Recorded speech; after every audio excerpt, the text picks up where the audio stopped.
I came to NCIA off the street, driving past one day, and I just noticed the sign, and something said, "Call, this is your opportunity." So many people, lives have been touched and changed.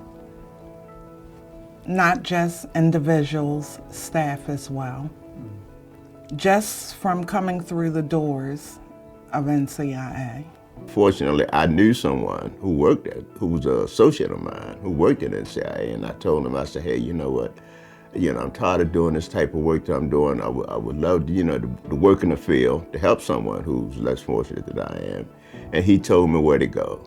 And that place to go was at NCIA. I began NCIA in 1977 with a mission.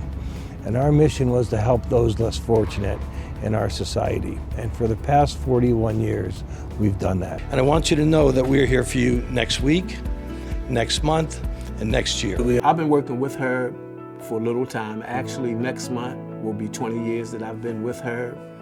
And the reason I say I even work for her, but the reason I say with her, because that's how it's always felt. It's always felt like that I was working for him, but really working with him. A lot of us consider him a friend, as well as his wife. I watched his kids grow up, and now they have children of their own, so it's a big family. In talking to him, you can tell the passion that he has. He always wants to be introduced to the new hires. He always has about an hour or so that he talks to the new hires. I know that he always talks at all the graduations, and sometimes there's tears in his eyes when he's doing this because he feels so compassionate about this. I see her as just a caring person. You can see, I think he's an emotional person. You can see that, he speaks and he tears up and he shed real tears. I can't count the times I've been in his office with my own children. He's been a blessing to me. So my commitment to NCIA stems way beyond what we do with the individuals, way beyond what we do in the community. He's made a difference in my life, personally. Motto here at NCAA, you see it on the shirts around you, it's changing lives, okay? We want to help you change your life, and we hope to do it for a long time.